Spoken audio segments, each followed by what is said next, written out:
آمنوا صلوا علیہ وسلموا تسلیما اللہم صلی علی سیدنا و مولانا محمد وبارک وسلم صلاۃ و سلام علیک یا رسول اللہ صلی اللہ تعالی علیہ وسلم۔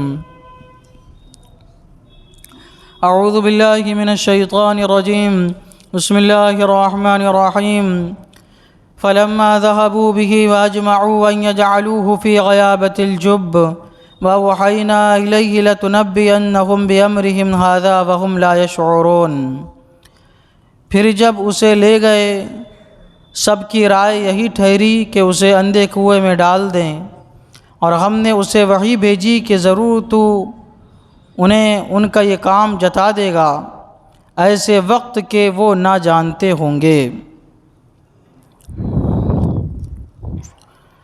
حضرت یعقوب علیہ السلام سے آپ کے فرزندان نے حضرت یوسف علیہ السلام کو اپنے ساتھ سیر و تفریح کے لیے، شکار کھیلنے کے لیے ساتھ میں لے جانے کی اجازت حاصل کر لی۔ ایک روایت میں آتا ہے کہ 10 محرم الحرام تھا۔ صبح یہ بھائی حضرت یوسف علیہ السلام کو لے کر ساتھ نکلے۔ حضرت یعقوب علیہ السلام بھی کچھ دور چھوڑنے کے لیے آئے۔ حضرت یعقوب علیہ السلام جب تک یہ ان کی نگاہوں سے اوجھل نہ ہوئے برابر ان کی طرف تکتے رہے، ان کو دیکھتے رہے، اور جب تک یہ حضرت یعقوب علیہ السلام کی نگاہ سے اوجھل نہ ہوئے تو حضرت یوسف علیہ السلام کے بھائی ان کے ساتھ اچھا سلوک کرنے لگے، ان کے ساتھ کھیلنے لگے۔ کوئی ہاتھ پکڑتا تھا، کوئی ان کے ساتھ پیار کرتا تھا، کوئی ان کے ساتھ ہنستا تھا، ان کے ساتھ اچھا سلوک کرنے لگے۔ لیکن جیسے ہی یہ حضرت یعقوب علیہ السلام کی نگاہ سے اوجھل ہوئے اور حضرت یعقوب علیہ السلام اپنے گھر کی طرف پلٹے، اچانک ہی ان کے تیور بدل گئے۔ کوئی ان کو دھکا دے رہا ہے، کوئی طعنہ دے رہا ہے، کوئی ان کو دھتکار رہا تھا۔ حضرت یوسف علیہ السلام کے سمجھ میں نہیں آ رہا کہ یہ کیا ہو رہا ہے، کہ کوئی ان کو طعنہ دے رہا ہے، کوئی دھتکار رہا ہے، کوئی ان کو دھکا دے رہا ہے۔ حضرت یعقوب علیہ السلام جب اپنے گھر آئے تو دیکھا کہ حضرت یوسف علیہ السلام کی سگی بہن حضرت زینب یہ رو رہی ہے۔ حضرت یعقوب علیہ السلام نے ارشاد فرمایا کہ کیا بات ہے، اتنا زار و قطار تم کیوں رو رہی ہو؟ تو کہنے لگی، ابا جان آج اشراق کے وقت میں نے خواب دیکھا کہ یوسف کے پیچھے 10 بھیڑیے جو ہے وہ لگے ہوئے ہیں اور یوسف کو پریشان کر رہے ہیں۔ جب سے یہ میں نے خواب دیکھا ہے اس وقت سے میں یوسف کی فکر میں ہوں۔ حضرت یعقوب علیہ السلام نے جب یہ سنا تو آپ بھی رونے لگے۔ اب یہ حضرت یعقوب علیہ السلام کے رونے کا سلسلہ شروع ہوا۔ یہ سلسلہ وقت لمحے کے لیے نہیں تھا۔ ہمارا کوئی عزیز ہم سے جدا ہو جاتا ہے، ہم 1 دن روتے ہیں، 2 دن، 3 دن، 1 ہفتہ روتے ہیں، زیادہ سے زیادہ 1 سال تک اس کا غم رہتا ہے۔ حضرت یعقوب علیہ السلام کا جب یہ رونا شروع ہوا، ایک روایت میں آتا ہے کہ آپ 40 سال تک روتے رہے، اور ایک روایت میں آتا ہے کہ آپ یوسف علیہ السلام کے فراق میں 80 سال تک روتے رہے۔ اتنا آپ کے فراق میں روئے کہ آپ کی نگاہوں کی جو روشنی تھی وہ مدھم پڑ گئی تھی۔ اب ادھر جو ہے حضرت یوسف علیہ السلام کے بھائی سب سے پہلے تو ان کو اپنی زمین سکم میں لے گئے،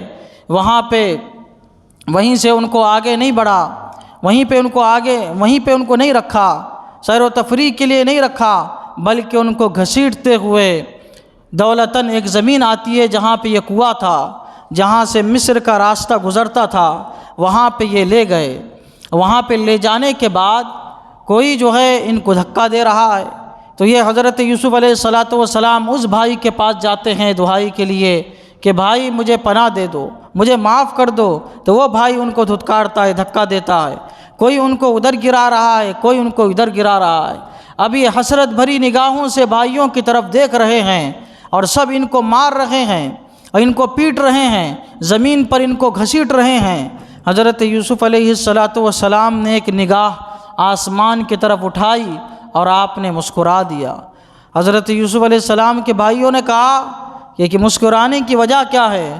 فرمانے لگے ایک مرتبہ میں نے اپنے دوست سے کہا تھا کہ مجھے کسی سے ڈرنے کی ضرورت نہیں ہے، میرے پاس 10 طاقتور بھائی ہے، شاید مجھے لگتا ہے اللہ تبارک و تعالیٰ کو یہ میری بات پسند نہیں آئی، اسی لیے وہ میرے بھائیوں کے ذریعے ہی مجھے ذلیل و رسوا فرما رہا ہے، اور مجھے اب یقین ہو چکا کہ اس دنیا میں اللہ تبارک و تعالیٰ کے علاوہ کوئی مددگار نہیں ہے، کوئی دوست نہیں ہے۔ الغرض یہ کہ جیسا ان کا مشورہ ہوا تھا کہ کنویں میں ڈال دینا ہے، تو اللہ تعالیٰ فرماتا ہے فَلَمَّا ذَهَبُوا بِهِ وَأَجْمَعُوا، پھر جب اسے لے گئے اور سب کی رائے یہی ٹھہری کہ اسے اندھے کنویں میں ڈال دیں، تو حضرت یوسف علیہ السلام کو مارنے کی جب کوشش کرنے لگے، تو جب یہ واقعہ ہوا کہ حضرت یوسف علیہ السلام نے یہ بات سنائی کہ اب مجھے یقین ہو گیا ہے کہ اللہ کے سوا کوئی مددگار نہیں، تو جو بڑے بھائی تھے یہودا، ان کے دل پر یہ بات اثر کر گئی۔ انہوں نے کہا خبردار ہاتھ نہیں لگانا، کیونکہ ہمارا مشورہ ہوا تھا کہ ان کو مارنا نہیں ہے بلکہ کنویں میں ڈال دینا ہے، اگر تم اپنے مشورے پہ قائم ہو تو ٹھیک ہے، ورنہ اگر تمہارا ارادہ بدل گیا ہے تو ان سے پہلے تم کو مجھے قتل کرنا پڑے گا۔ الغرض یہ کہ مان گئے کہ ان کو کنویں میں ڈال دیتے ہیں۔ مشورہ یہ ہوا تھا ان کے قمیص سے ہی ان کو کنویں میں ڈال دیا جائے گا، تو حضرت یوسف علیہ السلام کی قمیص نکالی گئی۔ صحیح روایت کے مطابق اس وقت آپ کی عمر مبارک جو ہے وہ 12 سال کی تھی۔ آپ کی قمیص نکال کے آپ کو اسی سے باندھا گیا، پھر رسی سے کنویں میں جو ہے وہ آپ کو چھوڑا گیا، دھیرے دھیرے آپ کو چھوڑا گیا۔ کنواں جو ہے بہت زیادہ گہرا تھا، آدھے کنویں تک آپ کو چھوڑا گیا، اور اس کے بعد جو آپ کے دیگر بھائی تھے انہوں نے زور سے رسی چھوڑ دیا کھینچ کے، تاکہ جب یہ نیچے جائیں پتھر سے ٹکرائے اور ان کا انتقال ہو جائے، اس نیت سے انہوں نے چھوڑ دیا۔ اور جیسے ہی چھوڑا آواز آنا بند ہو گئی۔ انہوں نے سوچا کہ اب معاملہ کیا ہے، آواز نہیں آ رہی، یہ زندہ ہے کہ نہیں ہے، ذرا جو ہے آواز لگا کے دیکھتے ہیں۔ تو ایک بھائی نے آواز لگائی، حضرت یوسف علیہ السلام نے سمجھا کہ میرے بھائی محبتاً مجھے پکار رہے ہیں، مجھے اس کنویں سے نکالنا چاہتے ہیں، ان کے دل نرم پڑ چکے ہیں، محبت برادری جاگ چکی ہے، اس لیے انہوں نے مجھے پکارا ہے۔ حضرت یوسف علیہ السلام نے ان کو آواز دی، تو بھائی سمجھ گئے یہ تو ابھی زندہ ہے۔ تو دوسرے جو بھائی تھے انہوں نے جو ہے پتھر بڑا اٹھایا، وہ پتھر اتنا بڑا تھا کہ 3-4 بھائیوں نے مل کے جو ہے اٹھایا تاکہ یہ کنویں میں ڈالے اور حضرت یوسف علیہ السلام پہ گرے اور وہ معاذ اللہ شہید ہو جائے۔ جیسے کہ وہ ڈالنا چاہتے تھے، پھر وہ جو یہودا جو بھائی تھے وہ آگے بڑھے، ہمارا مشورہ یہ ہوا تھا کہ ان کو کنویں میں ڈال دینا ہے اور ان کو مارنا نہیں ہے۔ انہوں نے ان کو پیچھے کیا، پتھر پھینکا گیا۔ الغرض یہ کہ حضرت یوسف علیہ السلام کو ایسی حالت میں انہوں نے چھوڑ دیا۔ کنواں بڑا گہرا تھا، اتنا زیادہ گہرا تھا کہ حضرت یوسف علیہ السلام اس میں سے نظر نہیں آ رہے تھے۔ ادھر حضرت یوسف علیہ السلام کنویں میں تھے اور ایک چٹان میں آپ وہاں پہ تشریف فرما تھے۔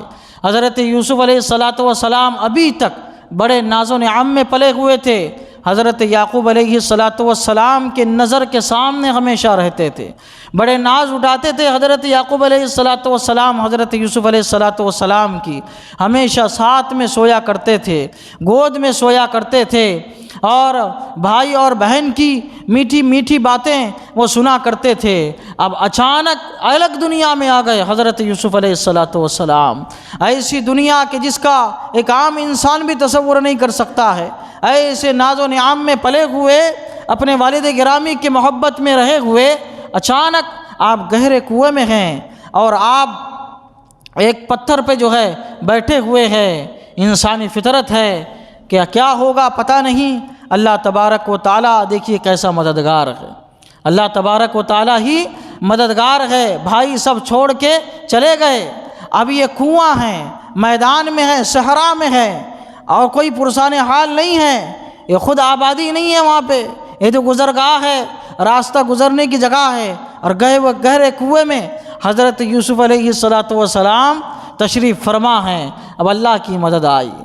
اللہ تبارک و تعالیٰ فرماتا ہے وَأَوْحَيْنَا إِلَيْهِ لَتُنَبِّئَنَّهُمْ بِأَمْرِهِمْ هَذَا وَهُمْ لَا يَشْعُرُونَ، اور ہم نے اسے وحی بھیجی۔ یہ وحی نبوت نہیں تھی، یہ حضرت جبرائیل علیہ السلام کے ذریعے اللہ تعالیٰ نے حضرت یوسف علیہ السلام کی تسلی کے لیے وحی بھیجی کہ ضرور تو انہیں ان کا یہ کام جتا دے گا۔ اللہ تعالیٰ نے انہیں بتا دیا کہ تم ضائع ہونے والے نہیں ہو، بلکہ اللہ تبارک و تعالیٰ تمہیں آزمائش میں ڈالنے والا ہے، پھر بڑا مقام و مرتبہ اللہ تبارک و تعالیٰ تم کو عطا فرمانے والا ہے کہ یہ ایسا مقام و مرتبہ عطا فرمائے گا کہ تم ان کا یہ کام جتا دو گے، بتا دو گے کہ انہوں نے تمہارے ساتھ کیا سلوک کیا تھا۔